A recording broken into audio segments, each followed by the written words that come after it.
नमस्कार दोस्तों, स्वागत है आपका ट्विटर सत्यम पर। तो आज के इस वीडियो में हम लोग कोशिका, जो बायोलॉजी का एक चैप्टर है, इस कोशिका चैप्टर से हम लोग 50 महत्वपूर्ण बहुविकल्पी प्रश्नों को पढ़ेंगे, जो प्रत्येक परीक्षाओं में पूछे गए हैं। जो हर एक परीक्षाओं में, किसी न किसी परीक्षाओं में ये 50 प्रश्न पूछे गए हैं। ठीक है, तो चलिए बिना देर किए हम चलते हैं अपने कोशिका चैप्टर की तरफ, बहुविकल्पी प्रश्नों की तरफ। और बहुविकल्पी प्रश्नों की तरफ जाने से पहले मैं चाहता हूं, अगर आप लोग इस चैनल पर नए हैं तो चैनल को सब्सक्राइब जरूर करिए और इस वीडियो को लाइक करिए और अपने दोस्तों के साथ शेयर करिए। ठीक है दोस्तों, तो चलिए बिना देर किए हम लोग चलते हैं अपने बहुविकल्पी प्रश्नों की तरफ। तो पहला प्रश्न है कि कोशिका की खोज किसने की थी। तो कोशिका की खोज किसने की थी? पहला ऑप्शन है A Robert Hooke, B Schleiden and Schwann, C Schwann, चौथा है लीवेनहॉक। तो बताइए इन चारों ऑप्शनों में से कोशिका की खोज किसने की थी। तो इसमें कोशिका की खोज रॉबर्ट हुक ने किया था। रॉबर्ट हुक ने कोशिका की खोज 1665 ईस्वी में किया था। ठीक है, 1665 ईस्वी में कोशिका की खोज किया था रॉबर्ट हुक ने। इसने कार्क के एक टुकड़े पर कोशिका की खोज की थी। इसने मृत कोशिका की खोज की थी। ठीक है दोस्तों, तो कोशिका की खोज किसने की थी? तो रॉबर्ट हुक ने किया था। तो चलिए अब आते हैं अपने दूसरे क्वेश्चन की तरफ। दूसरा क्वेश्चन है कि जीवित कोशिका को सबसे पहले किसने देखा। तो पहला ऑप्शन है आपका ए रॉबर्ट हुक, बी लीवेनहॉक, सी मेंडल, डी स्वान। तो बताइए कि जीवित कोशिका को सबसे पहले किसने देखा। तो जीवित कोशिका को सबसे पहले देखा था स्वान ने। ठीक है, माफ करिएगा, लीवेनहॉक ने देखा था। किसने देखा था?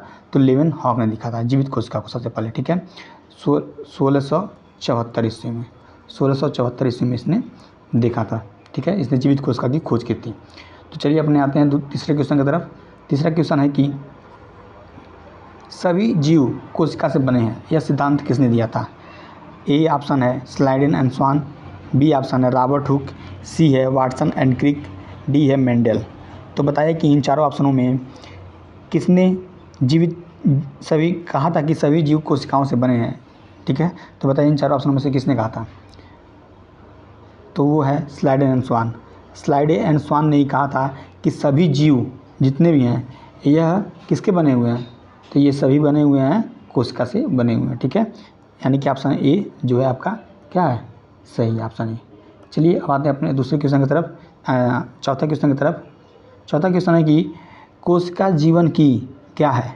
पहला ऑप्शन है सबसे छोटी इकाई है, बी ऑप्शन है सबसे बड़ी इकाई है, सी है क्रियात्मक इकाई है, या डी ए और सी दोनों। ठीक है, तो बताइए कि इसमें से कौन सा विकल्प सही है।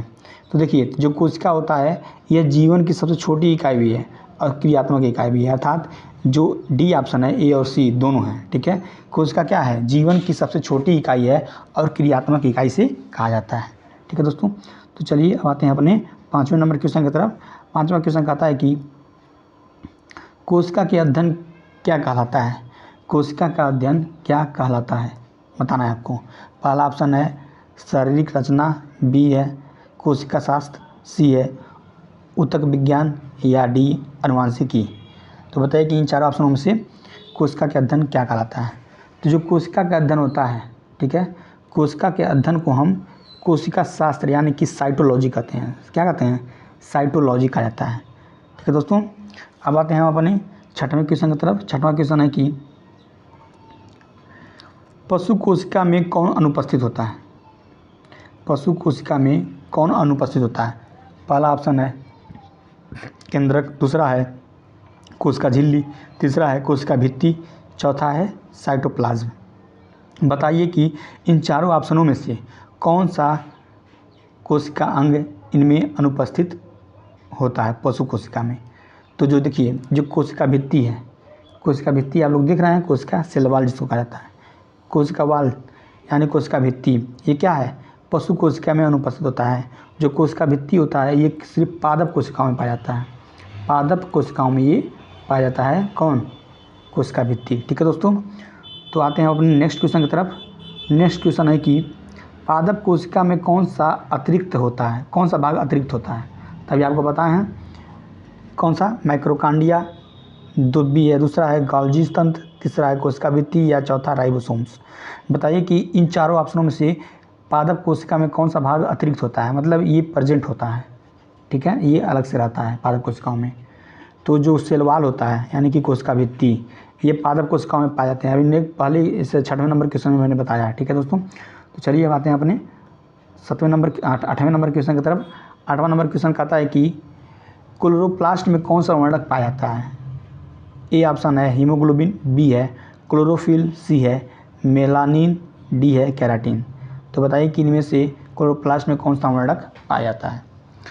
तो जो बी वाला ऑप्शन है क्लोरोफिल, ठीक है। जो क्लोरोफिल होता है यह क्लोरोप्लास्ट में पाया जाता है, ठीक है दोस्तों। तो चलिए अब आते हैं अपने नेक्स्ट क्वेश्चन की तरफ। नेक्स्ट क्वेश्चन कहता है कि माइक्रोकांडिया को क्या कहा जाता है। ए ऑप्शन है नियंत्रण केंद्र यानी कंट्रोल सेंटर, बी है ऊर्जागिरी यानी पावर हाउस, सी है पाचन केंद्र यानी डाइजेस्टिव सेंटर, सी है भंडारण केंद्र यानी कि स्टोरेज सेंटर। तो बताइए कि इन चारों ऑप्शनों में से माइक्रोकांडिया को क्या कहते हैं। ये परीक्षा के दृष्टिकोण से बहुत इंपॉर्टेंट क्वेश्चन है, ठीक है, ये मोस्ट इंपॉर्टेंट क्वेश्चन है, ठीक है। तो इसको कहा जाता है ऊर्जागिरी यानी कि पावर हाउस कहा जाता है। ये सेल का क्या कहते हैं इसको, ये कोशिका का पावर हाउस इसे कहा जाता है माइक्रोकांडिया को, ठीक है दोस्तों। तो इसका ऑप्शन नंबर बी सही है। तो आते हैं अपने नेक्स्ट क्वेश्चन की तरफ यानी कि 10वें नंबर क्वेश्चन की तरफ। 10वां नंबर क्वेश्चन कहता है कि गोल्जी तंत्र क्या है। पहला ऑप्शन है प्रोटीन संश्लेषण, दूसरा है ऊर्जा उत्पादन, तीसरा है स्राव एवं पैकेजिंग, चौथा ऑप्शन है प्रकाश संश्लेषण, ठीक है। तो बताइए कि इन चारों ऑप्शनों में से गोल्जी तंत्र का कार्य क्या है। तो जो गोल्जी तंत्र का जो कार्य होता है वो होता है सिक्रेशन एंड पैकेजिंग, ठीक है, यानी कि स्राव एंड पैकेजिंग क्या है, गोल्जी तंत्र का कार्य है, ठीक है दोस्तों। तो 10 क्वेश्चन हो गए हैं। तो मैं कहता हूँ कि आप लोग अगर इस वीडियो पर नए हैं तो चैनल को सब्सक्राइब जरूर करिए, ठीक है। देखिए बाबू भी कह रहा है कि चैनल को सब्सक्राइब करने के लिए अगर आप इस वीडियो पर नए हैं तो चैनल को सब्सक्राइब करिए, इस वीडियो को लाइक करिए और अपने दोस्तों के साथ शेयर करिए, ठीक है दोस्तों। ये चैनल जो है मेरा नया चैनल है, तो कृपया करके आप इसे सपोर्ट करिए। मैं इसी तरीके से बहुत ही महत्वपूर्ण क्वेश्चन जो आपके एग्ज़ाम के दृष्टिकोण से बहुत महत्वपूर्ण होगा, सभी मैं क्वेश्चनों को हल कराऊंगा। यह जो सीरीज़ चल रहा है मेरा, ये रेलवे के दृष्टिकोण से बहुत इंपॉर्टेंट है, ठीक है। ये 50 क्वेश्चन मैं जो आपको करवाऊंगा, ये जो है रेलवे में हमेशा पूछेगा, ठीक है, हमेशा पूछेगा क्वेश्चन है। और ये आने वाले एग्ज़ाम में रेलवे के बहुत ही महत्वपूर्ण प्रश्न है ये 50। अगर आप इसको हल कर लीजिएगा तो आप एग्ज़ाम में कोई भी क्वेश्चन कोशिका से गलत नहीं करिएगा, ठीक है। तो मैं चाहता हूं कि आप लोग मेरे इस चैनल को सपोर्ट जरूर करिए, ठीक है। तो चलिए अब आते हैं अपने नेक्स्ट क्वेश्चन की तरफ। नेक्स्ट क्वेश्चन कहता है यानी कि 11वां नंबर क्वेश्चन कि राइबोसोम का मुख्य कार्य क्या है। तो राइबोसोम का मुख्य कार्य क्या है बताना है आपको।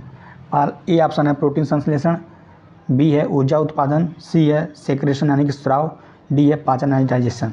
तो बताइए कि राइबोसोम का मुख्य कार्य क्या है। तो राइबोसोम का जो मुख्य कार्य होता है वो होता है प्रोटीन संश्लेषण, ठीक है, प्रोटीन सिंथेसिस। ये क्या है, राइबोसोम का मुख्य कार्य है, यानी कि जो ऑप्शन नंबर ए है ये क्या है, सही है। राइबोसोम का मुख्य कार्य है प्रोटीन को संश्लेषण करना, ठीक है। तो चलिए अब आते हैं अपने अगले क्वेश्चन की तरफ। अगला क्वेश्चन है कि कोशिका के मस्तिष्क कौन कहलाता है। कोशिका का मस्तिष्क यानी दिमाग कौन कहलाता है बताना है आपको। पहला ऑप्शन है साइटोप्लाज्म, दूसरा ऑप्शन है केंद्रक, तीसरा है माइक्रोकांडिया, चौथा है गोल्जी तंत्र। बताइए कि इन चारों ऑप्शनों में से कोशिका के मस्तिष्क किसे कहते हैं। तो कोशिका का मस्तिष्क जो होता है वो न्यूक्लियस को कहा जाता है, यानी कि केंद्रक को कहा जाता है, ठीक है दोस्तों। इसे कोशिका का मस्तिष्क कहा जाता है। अब आते हैं अपने नेक्स्ट क्वेश्चन की तरफ यानी कि 13वें नंबर क्वेश्चन की तरफ। तो चलते हैं 13वें नंबर क्वेश्चन के तरफ, ठीक है। देखिए दोस्तों ये जो क्वेश्चन सब बता रहे हैं मैं बहुत ही एग्जाम के दृष्टिकोण से बहुत ही महत्वपूर्ण है, तो कृपया करके आप लोग इस वीडियो को लाइक जरूर करिए, ठीक है। तो सबसे बड़ी कोशिका कौन सी है बताना है, ठीक है। सबसे बड़ी कोशिका कौन सी है। ए ऑप्शन है मानव तंत्रिका कोशिका, बी है मानव अंडाणु, सी है शुतुरमुर्ग का अंडा, डी है कैलरपाइटेसोफिलिया यानी कि शैवाल। तो बताइए कि इन चारों ऑप्शनों में से कौन सबसे बड़ी कोशिका है, ठीक है, सबसे बड़ी कोशिका कहलाता है। तो देखिए जो सबसे बड़ी कोशिका होती है वो होती है शुतुरमुर्ग का अंडा, ठीक है। ये क्या होता है, सबसे बड़ी कोशिका होती है शुतुरमुर्ग का अंडा। और मानव शरीर की सबसे लंबी जो कोशिका होती है ये सबसे लंबी कोशिका है मानव तंत्रिका तंत्र, ठीक है। और जो मानव शरीर का सबसे बड़ा जो कोशिका होता है वो होता है मानव का अंडाणु, यानी कि जो महिलाओं में जो अंडाणु पाए जाते हैं ये मानव शरीर का सबसे बड़ा कोशिका है, ठीक है। और वही सबसे बड़ी कोशिका कौन सी है, तो शुतुरमुर्ग का अंडा। और सबसे लंबी कोशिका कौन सी होती है, तो होता है मानव का तंत्रिका तंत्र कोशिका, ठीक है। ये सबसे लंबी कोशिका होती है। और ये मानव शरीर का सबसे बड़ा कोशिका और ये शुतुरमुर्ग का अंडा सबसे बड़ी कोशिका होती है, ठीक है दोस्तों। तो चलिए अब आते हैं अपने अगले क्वेश्चन की तरफ, 14वें नंबर क्वेश्चन की तरफ। डीएनए कहाँ पाया जाता है? पहला ऑप्शन है साइटोप्लाज्म, बी अगला ऑप्शन है केंद्रक, सी है कोशिका झिल्ली, सी है राइबोसोम। सब बताइए कि डीएनए कहाँ पाया जाता है। जो डीएनए होता है दोस्तों, ठीक है, ये हमेशा किस में पाया जाता है, तो न्यूक्लियस में पाया जाता है। डीएनए कहाँ पाया जाता है, तो ये न्यूक्लियस में पाया जाता है, ठीक है। तो चलते हैं अपने नेक्स्ट क्वेश्चन की तरफ। नेक्स्ट क्वेश्चन है कि क्रोमोसोम्स क्या वहन करते हैं? क्रोमोसोम्स क्या वहन करते हैं, ठीक है। क्रोमोसोम्स कैरी, ठीक है। पहला ऑप्शन है ऊर्जा, बी ऑप्शन है आनुवांशिकी लक्षण, सी है जल, डी है खनिज। तो बताइए कि इन चारों ऑप्शनों में से क्रोमोसोम्स किसका वहन करते हैं, आपको बताना है। तो जो क्रोमोसोम्स होते हैं ये आनुवांशिकीय लक्षण का वहन करते हैं, यानी कि जेनेटिक्स ट्रेसिस का क्या कहते हैं, ये वहन करते हैं, ठीक है, क्रोमोसोम्स। अब आते हैं अपने अगले क्वेश्चन की तरफ, यानी कि 16वें नंबर क्वेश्चन की तरफ। 16वां नंबर क्वेश्चन कहता है कि आरएनए का कार्य क्या है? आरएनए का कार्य क्या है, बताना आपको। फंक्शन ऑफ आरएनए, ऊर्जा उत्पादन, प्रोटीन संश्लेषण, प्रकाश संश्लेषण या पाचन। तो बताइए कि आरएनए का कार्य क्या है। तो आरएनए का कार्य होता है प्रोटीन संश्लेषण, ठीक है। प्रोटीन का संश्लेषण करना किसका कार्य है, तो आरएनए का कार्य होता है, ठीक है दोस्तों। तो चलते हैं अपने अगले क्वेश्चन की तरफ। अगला क्वेश्चन है कि कोशिका झिल्ली का कार्य क्या है? कोशिका झिल्ली का कार्य क्या है, बताना आपको। पहला ऑप्शन है आपका चयनात्मक परिवहन, दूसरा ऑप्शन है ऊर्जा उत्पादन, तीसरा है प्रोटीन संश्लेषण और चौथा है पाचन। तो बताइए कि इन चारों ऑप्शनों में से कोशिका झिल्ली का कार्य क्या होता है। देखिए जो कोशिका होता है इसके ऊपर एक कवर पाई जाती है जिसके अंदर कोशिका अंग रहते हैं। तो इन्हीं कोशिका अंगों को जो पॉलीथीन में जिस पन्नी के अंदर रहता है उसी को क्या कहते हैं, कोशिका झिल्ली कहते हैं, ठीक है। तो बताइए कि उसका कार्य क्या है कोशिका झिल्ली का। तो जो कोशिका झिल्ली का कार्य होता है वो चयनात्मक परिवहन, यानी कि कोशिका के लिए क्या ज़रूरी चीज़ें हैं उनको कोशिका के अंदर भेजने का कार्य ये करता है, ठीक है, कोशिका के अंदर। तो कोशिका झिल्ली ये कार्य करता है, ठीक है। कोशिका झिल्ली का कार्य क्या है, तो चयनात्मक परिवहन का कार्य करता है, सिलेक्टिव ट्रांसपोर्ट का कार्य करता है, ठीक है। तो चलिए अब आते हैं अपने अगले नेक्स्ट क्वेश्चन की तरफ। नेक्स्ट क्वेश्चन है कि मानव शरीर में सबसे बड़ी कोशिका कौन सी है? सबसे बड़ी कोशिका कौन सी है? मानव शरीर की सबसे बड़ी कोशिका बताना है आपको। मानव शरीर की सबसे बड़ी कोशिका कौन सी है? तो पहला ऑप्शन है तंत्रिका कोशिका, दूसरा ऑप्शन है मस्तिष्क कोशिका, तीसरा ऑप्शन है अंडाणु और चौथा ऑप्शन है रक्त कोशिका। तो बताइए कि इन चारों ऑप्शनों में से मानव शरीर की सबसे बड़ी कोशिका कौन सी है। देखिए मानव शरीर की जो सबसे बड़ी कोशिका है, मानव शरीर की सबसे बड़ी करते ध्यान दीजिएगा, मानव शरीर की सबसे बड़ी कोशिका, ठीक है, तो ये होता है अंडाणु। जो अंडाणु होता है मानव शरीर की सबसे बड़ी कोशिका होती है। और जो तंत्रिका कोशिका होती है ये सबसे लंबी कोशिका होती है, ठीक है दोस्तों। सबसे लंबी कोशिका कौन सी होती है? तंत्रिका कोशिका होती है। चलिए अब चलते हैं अपने नेक्स्ट क्वेश्चन की तरफ, यानी कि 19वें नंबर क्वेश्चन की तरफ। तो लाइसोसोम को क्या कहा जाता है? लाइसोसोम को क्या कहा जाता है? लाइसोसोम इज नोन एज, ए वाला ऑप्शन है पाचन केंद्र, बी है ऊर्जागिरी, सी है मस्तिष्क, डी है केंद्र निर्माण केंद्र। तो बताइए कि इन चारों ऑप्शनों में से लाइसोसोम को क्या कहते हैं। तो जो लाइसोसोम होता है इसको पाचन केंद्र कहा जाता है, ठीक है। ये कोशिका के अंदर पाचन का कार्य करता है, डाइजेस्टिव सेंटर का कार्य ये करता है लाइसोसोम, ठीक है, यानी कि ये साफ सफाई का कार्य करता है, ठीक है दोस्तों। तो चलिए आते हैं अपने नेक्स्ट क्वेश्चन की तरफ। नेक्स्ट क्वेश्चन है कि लाइसोसोम से एंजाइम पाए जाते हैं। लाइसोसोम में कौन से एंजाइम पाए जाते हैं ये बताना आपको। लाइसोसोम में कौन से एंजाइम पाए जाते हैं? पहला ऑप्शन है पाचक एंजाइम, दूसरा है ऊर्जा एंजाइम, तीसरा है क्लोरोफिल, चौथा है राइबोसोम्स। तो बताइए कि इन चारों ऑप्शनों में से लाइसोसोम में कौन से एंजाइम पाए जाते हैं। तो कौन से एंजाइम पाए जाते हैं? तो ये पाए जाते हैं पाचक एंजाइम, ठीक है। पाचक एंजाइम जो है लाइसोसोम में पाए जाते हैं दोस्तों। तो चलिए अब चलते हैं अपने नेक्स्ट क्वेश्चन की तरफ। नेक्स्ट क्वेश्चन कहता है कि एंडोप्लाज्मिक रेटिकुलम का कार्य क्या है? कार्य क्या है बताइए, एंडोप्लाज्मिक रेटिकुलम का कार्य क्या है? प्रोटीन एंड लिपिड संश्लेषण, ऊर्जा उत्पादन, डीएनए संश्लेषण, पाचन। तो बताइए इन चारों ऑप्शनों में से एंडोप्लाज्मिक रेटिकुलम का कार्य क्या है। तो एंडोप्लाज्मिक जो रेटिकुलम होता है वो प्रोटीन व लिपिड संश्लेषण का कार्य करता है। ठीक है, प्रोटीन व लिपिड संश्लेषण का कार्य ये करता है। ठीक है, कौन? Endoplasmic reticulum. एंडोप्लाज्मिक जो रेटिकुलम होता है एक स्मूथ होता है, एक स्मूथ होता है, एक खुरदुरा होता है। ठीक है दोस्तों, दो प्रकार के होते हैं ये। तो चलिए अब चलते हैं अपने नेक्स्ट क्वेश्चन की तरफ। नेक्स्ट क्वेश्चन कहता है कि स्मूथ एंडोप्लाज्मिक रेटिकुलम क्या संश्लेषित करता है। ठीक है, स्मूथ एंडोप्लाज्मिक रेटिकुलम क्या संश्लेषित करता है। पहला ऑप्शन है प्रोटीन, बी है वसा, सी है डीएनए, डी है आपका आरएनए। तो बताइए कि इसमें से स्मूथ एंडोप्लाज्मिक रेटिकुलम क्या संश्लेषित करता है। तो जो आपका ये वसा होता है, स्मूथ जो वसा होता है इसी का संश्लेषण कौन करता है। तो स्मूथ एंडोप्लाज्मिक रेटिकुलम करता है। ठीक है, स्मूथ एंडोप्लाज्मिक रेटिकुलम वसा का संश्लेषण करता है। ठीक है दोस्तों, चलिए अब चलते हैं अपने नेक्स्ट क्वेश्चन की तरफ। नेक्स्ट क्वेश्चन है कि सबसे छोटी ज्ञात कोशिका कौन सी है। सबसे छोटी ज्ञात कोशिका कौन सी है। पहला ऑप्शन है माइकोप्लाज्मा, दूसरा ऑप्शन है शुक्राणु, तीसरा है लाल रक्त कणिका, लाल रक्त कोशिका, चौथा है बैक्टीरिया। तो बताइए कि इन चारों ऑप्शनों में से सबसे छोटी कोशिका कौन सी है, जीवित कोशिका। ठीक है, सबसे छोटी जीवित कोशिका कौन सी है। तो जो माइकोप्लाज्मा है यह सबसे छोटी ज्ञात जीवित कोशिका है। ठीक है, यह सबसे छोटी कोशिका कहलाती है माइकोप्लाज्मा। ठीक है, अब आते हैं अपन नेक्स्ट क्वेश्चन की तरफ। नेक्स्ट क्वेश्चन है कि कोशिका भित्ति किससे बनी होती है।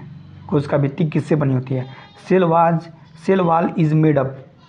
बताइए कि इन चारों ऑप्शनों में से कोशिका भित्ति किसकी बनी होती है। Protein, lipid, cellulose, chlorophyll. इन चारों ऑप्शनों में से बताइए कि कोशिका भित्ति किसकी बनी होती है। ठीक है दोस्तों, तो जो कोशिका भित्ति होती है वह सेलुलोज की बनी होती है। किसकी बनी होती है।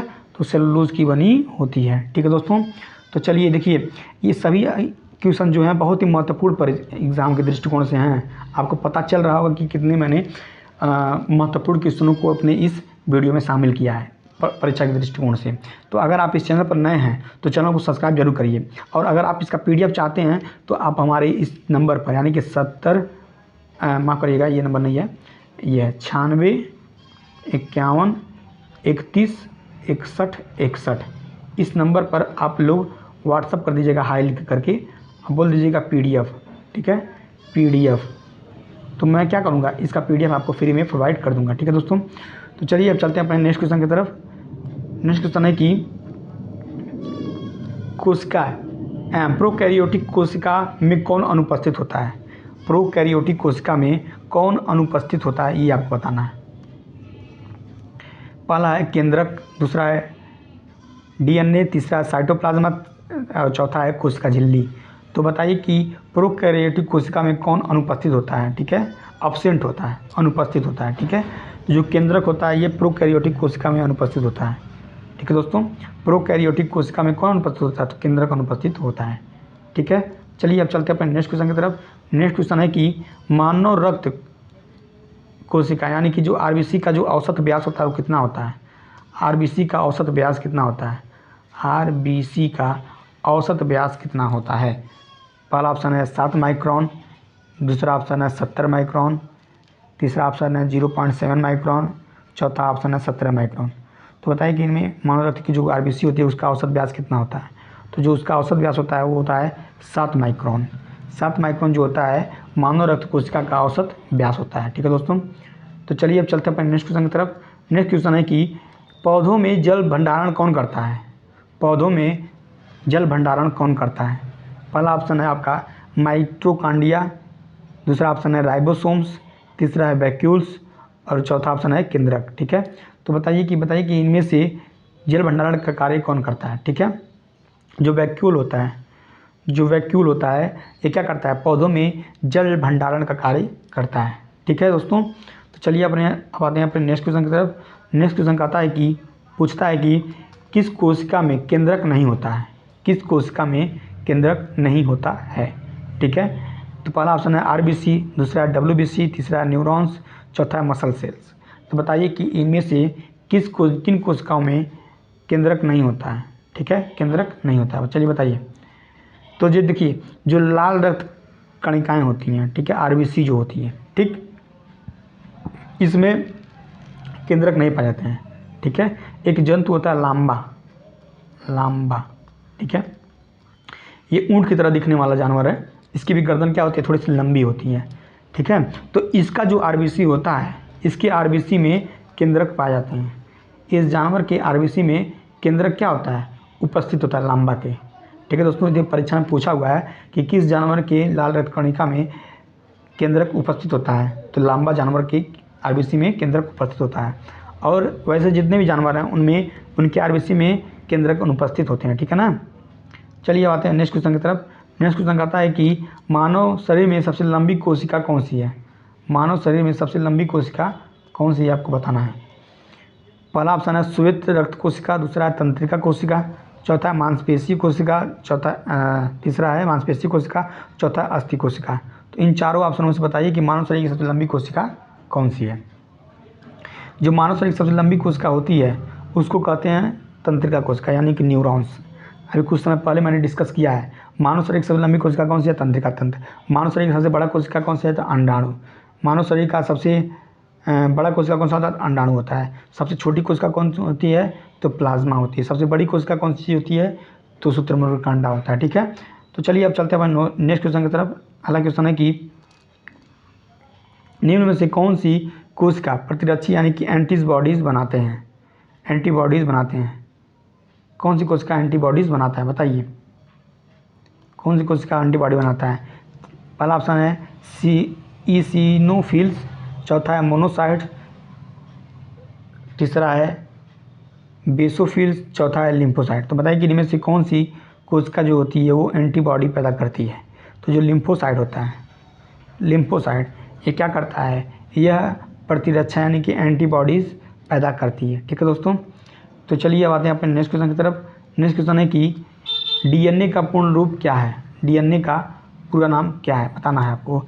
Deoxyribonucleic acid, ribosome acid, double nucleic acid, deoxy nuclide acid. बताइए कि इन चार ऑप्शनों में से कौन सा ऑप्शन डीएनए का फुल फॉर्म है। तो जो देखिए जो डीऑक्सीराइबोन्यूक्लिक एसिड है ना, यही आपका डीएनए का फुल फॉर्म है। ये भी अनेक परीक्षाओं में अनेकों बार पूछा है, ठीक है दोस्तों। तो चलिए अब चलते हैं अपने अगले क्वेश्चन की तरफ। अगले क्वेश्चन जाने से पहले मैं चाहता हूँ कि इस वीडियो को आप लोग जरूर लाइक करिए, ठीक है, लाइक जरूर कीजिए, लाइक जरूर करिए, ठीक है। जब आप इस वीडियो को लाइक करेंगे तो यूट्यूब क्या करता है, और लोगों को सजेस्ट करता है इस वीडियो को देखने के लिए, ठीक है। तो आप लोग इस वीडियो को बिना लाइक किए हुए जाइएगा मत, ठीक है दोस्तों, बिना लाइक किए हुए जाइएगा मत। ये चैनल जो है मेरा नया चैनल है, प्लीज़ इसको आप क्या करिए, सपोर्ट करिए।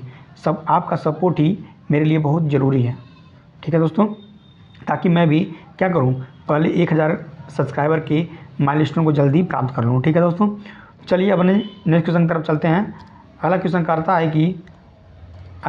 है कि आरएनए का पूर्ण रूप क्या है, यानी कि आरएनए का फुल फॉर्म पूछ रहा है। तो बताइए आरएनए का पूरा नाम क्या है। Ribosome nucleic acid, ribo nucleic acid, ribose nucleus acid, या रिजिड न्यूक्लिक एसिड। बताइए कि इनमें से आरएनए का पूरा नाम क्या है। तो राइबोसोम न्यूक्लिक एसिड होता है, ठीक है, राइबोसोम न्यूक्लिक एसिड होता है, यानी कि ऑप्शन नंबर कौन सा है, ए सही होगा, ठीक है दोस्तों। चलिए अब आते हैं अपने नेक्स्ट क्वेश्चन की तरफ। अगला क्वेश्चन कहता है कि डीएनए को दोहरी कुंडली के रूप में किसने बताया था। यानी कि डीएनए की एक सीधी सी बात है, डीएनए में जो डबल हेक्सल होता है इस तरीके से, ठीक है। तो ये इसकी खोज किसने की थी, तो इसकी खोज जो की थी वाटसन एंड क्रिक ने किया था, ठीक है। डीएनए की खोज किसने किया था, तो वाटसन एंड क्रिक ने किया था।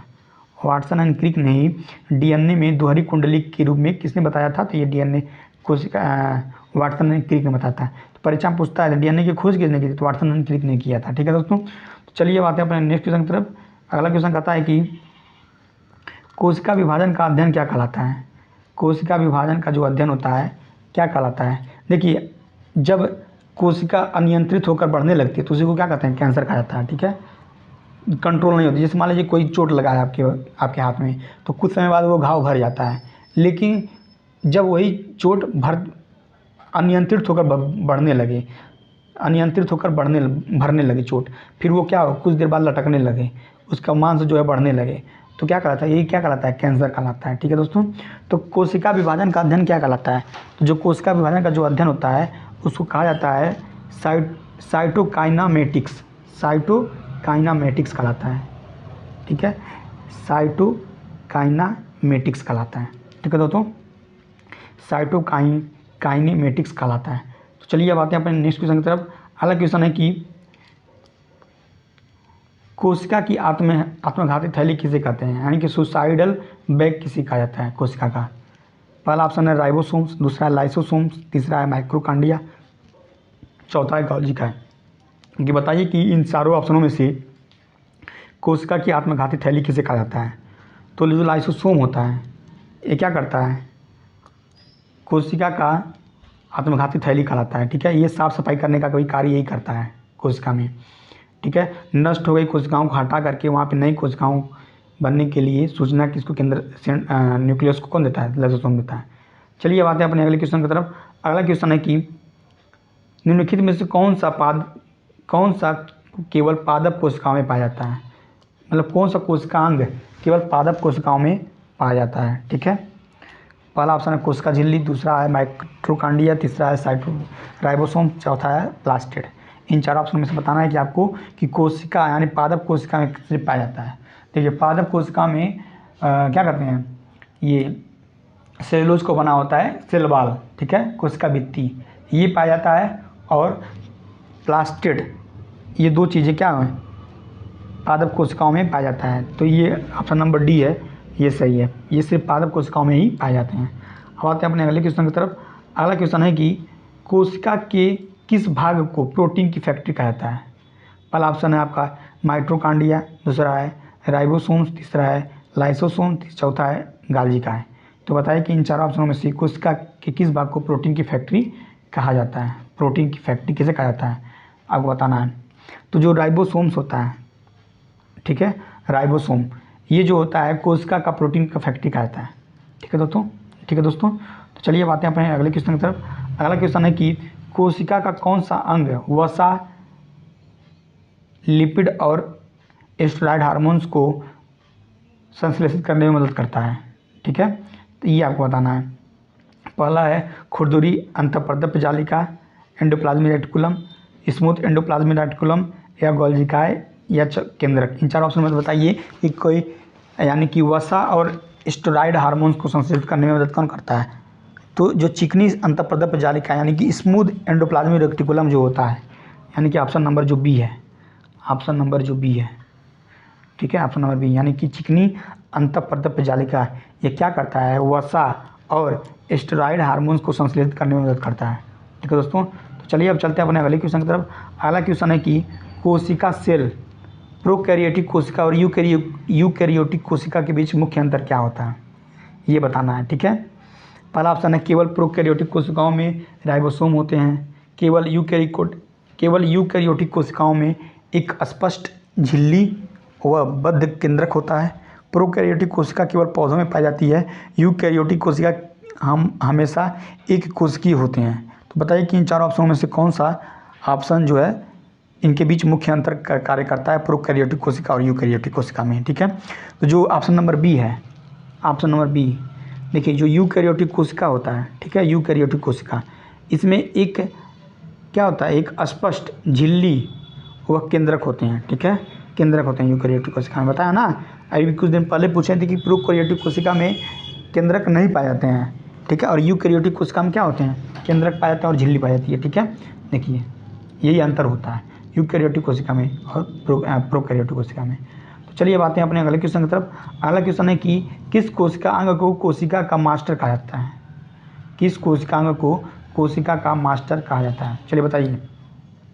राइबोसोम्स, माइक्रोकांडिया, नाभिक या लाइसोसोम। इन चारों ऑप्शनों में से बताइए कि कौन सा कोशिका अंग का मास्टर कहा जाता है। तो जो नाभिक होता है, केंद्रक, इसे कोशिका का मास्टर कहा जाता है। ये पूरे कोशिका को क्या करता है, नियंत्रित करने का कार्य करता है। ठीक है, चलिए अब आते हैं अपने अगले क्वेश्चन की तरफ। सबसे बड़ी एक कोशिकीय जीव कौन सा है, चलिए बताइए, सबसे बड़ी एक कोशिकीय जो जीव है वो कौन सा है। पहला ऑप्शन है अमीबा, दूसरा है पैरामीशियम, तीसरा है एसिटाब्यूलारिया, चौथा यूग्लिना है। तो जो एसिटाब्यूलारिया है ये क्या है, सबसे बड़ा एक कोशिकीय जीव है। ठीक है दोस्तों, चलिए बात है अपने अगले क्वेश्चन की तरफ। अगला क्वेश्चन है कि कौन सा कोशिका अंग अपशिष्ट व मृत कोशिकाओं को निपटाने के लिए जिम्मेदार है, अर्थात कौन साफ सफाई करता है। अभी बताया ना आप लोगों को, कोशिका में साफ सफाई का कार्य कौन करता है, तो ये करता है लाइसोसोम। लाइसोसोम जो होता है इसे आत्मघाती थैली भी कहा जाता है। ठीक है, ये खुद फट करके आसपास के जो खराब सेल्स होते हैं उनको नष्ट करके उनका साफ सफाई करने का कार्य ये करता है। ठीक है, चलिए बात है अपने अगले क्वेश्चन की तरफ। अगला क्वेश्चन क्या करता है, अगला क्वेश्चन है कि यदि माइक्रोकांडिया काम करना बंद करती तो कोशिका का कौन सा कार्य नहीं हो पाएगा, तो कोशिका का कौन सा कार्य नहीं हो पाएगा। चलिए बताइए, पहला ऑप्शन है प्रोटीन का संश्लेषण, दूसरा है वसा का संश्लेषण, तीसरा है भोजन का ऑक्सीकरण, या चौथा है कोशिका का विभाजन। तो इन चारों ऑप्शनों में से बताइए कि अगर माइक्रोकांडिया काम करना बंद कर दे तो इन चारों ऑप्शनों में से कौन सा कार्य नहीं हो पाएगा। तो जो देखिए दोस्तों, ये जो भोजन का ऑक्सीकरण है ना, यही कार्य नहीं हो पाएगा माइक्रोकांडिया में अगर नहीं रहेगा तो। ठीक है, भोजन का ऑक्सीकरण नहीं होगा यदि माइक्रोकांडिया कार्य करना बंद कर दे। ठीक है दोस्तों, तो चलिए बातें अपने अगले क्वेश्चन की तरफ। अगला क्वेश्चन है कि किस कोशिकांग में अपना स्वयं का डीएनए और राइबोसोम होते हैं, किस कोशिकांग में अपने स्वयं का डीएनए और राइबोसोम होते हैं। चलिए बताइए, पहला ऑप्शन है गोल्गी का, दूसरा ऑप्शन है अंतःप्रदप जालिका, तीसरा है लाइसोसोम, चौथा ऑप्शन है माइक्रोकांडिया और क्लोरोप्लास्ट। चलिए बताइए, तो जो ऑप्शन नंबर चौथा है ना, ऑप्शन नंबर चौथा, माइक्रोकांडिया और क्लोरोप्लास्ट, इन दोनों में अपने खुद का डीएनए और राइबोसोम्स होते हैं। ठीक है दोस्तों, चलिए बातें अपने अगले क्वेश्चन की तरफ। देखिए 50 क्वेश्चन पूरे होने वाले हैं। 50 क्वेश्चन पूरे होने से पहले अगर मैं चाहता हूं कि अगर आप इस वीडियो पर नए हैं तो चैनल को सब्सक्राइब जरूर करिए। ठीक है, जिससे मैं जल्द ही 1000 सब्सक्राइबर का माइलस्टोन को प्राप्त कर सकूँ। ठीक है, 1000 सब्सक्राइबर के माइलस्टोन को मैं प्राप्त कर सकूँ। ठीक है, सब्सक्राइबर का, देखिए बाबू बोल रहा है ना सब्सक्राइब करने के लिए। अगर आप इस चैनल को सब्सक्राइब करते हैं, ठीक है, तो मैं कभी भी आपको निराश नहीं करूँगा। मैं हमेशा क्या कर अपने सब्सक्राइबर्स के लिए मैं बहुत मेहनत कर रहा हूँ। ये पीपीटी बनाने में बहुत समय लगता है। ठीक है दोस्तों, तो कृपया करके आप लोग इस चैनल को सपोर्ट जरूर करिए, चैनल को सब्सक्राइब जरूर करिए और इस वीडियो को लाइक करिए और अपने दोस्तों के साथ शेयर करिए। ठीक है, तो चलिए अब आते हैं अपने अगले क्वेश्चन की तरफ कि माइक्रोकांडिया को ऊर्जा किस रूप में संग्रहित होता है। माइक्रोकांडिया में जो ऊर्जा होता है वो किस रूप में संग्रहित होता है। पहला है ग्लूकोज, दूसरा है एटीपी, तीसरा है डीएनए, चौथा है प्रोटीन। तो बताइए कि इनमें से माइक्रोकांडिया को जो ऊर्जा होता है किस रूप में संग्रहित होता है। देखिए जो माइक्रोकांडिया में जो ऊर्जा होता है ये एटीपी के रूप में संग्रहित होता है। ठीक है, एटीपी के रूप में संग्रहित होता है। अभी हम आगे चल के एटीपी का फुल फॉर्म ही पूछेंगे अगली स्लाइड में। ठीक है, तो अब आते अपने अगले क्वेश्चन की तरफ, यानी कि 46वें नंबर क्वेश्चन की तरफ। देखिए आ गया ना एटीपी का फुल फॉर्म। तो बताइए कि एटीपी का फुल फॉर्म क्या होता है। पहला ऑप्शन है एडिनोसाइन ट्राइफॉस्फेट, एडेनिन ट्राइफॉस्फेट, चौथा ऑप्शन है एडेनाइन ट्राइफॉस्फेट, ये तीसरा था, और चौथा है एडिनोसाइन ट्राइफॉस्फेट। इन चार ऑप्शन में से बताइए कि एटीपी का पूरा नाम क्या है। ठीक है, तो एडिनोसाइन ट्राइफॉस्फेट जो होता है, एडिनोसाइन ट्राइफॉस्फेट, एडिनोसाइन ट्राइफॉस्फेट, ये क्या है, एटीपी का पूरा नाम है। ठीक है, अब आते हैं अपने अगले क्वेश्चन की तरफ। अगला क्वेश्चन है कि कोशिका का कौन सा भाग आनुवांशिक सामग्री यानी कि डीएनए को धारण करता है, ये पूछ रहा है। ठीक है, डीएनए को धारण करता है। पहला ऑप्शन है माइक्रोकांडिया, दूसरा है लाइसोसोम, तीसरा है केंद्रक, चौथा है कोशिका द्रव्य। तो जो डीएनए को जो धारण करता है वो क्या करता है, केंद्रक करता है। ठीक है, केंद्रक करता है डीएनए को धारण। ठीक है दोस्तों, अब आते हैं अपने अगले क्वेश्चन की तरफ। डीएनए जो होता है केंद्रक में ही पाए जाते हैं। ठीक है दोस्तों, अब आते हैं अपने अगले क्वेश्चन की तरफ। अगला क्वेश्चन है कि कोशिका सिद्धांत का अपवाद कौन है। कोशिका सिद्धांत का अपवाद कौन है। पहला ऑप्शन है बैक्टीरिया, दूसरा ऑप्शन है कवक, तीसरा ऑप्शन है वायरस, चौथा ऑप्शन है लाइकेन। तो जो वायरस होता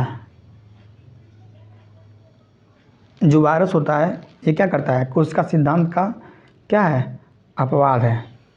ठीक है, जो वायरस होता है ये क्या है, कोशिका सिद्धांत का अपवाद है। ठीक है दोस्तों, चलिए अब आते हैं अपने अगले क्वेश्चन की तरफ। अगला क्वेश्चन है कि कोशिका यानी कि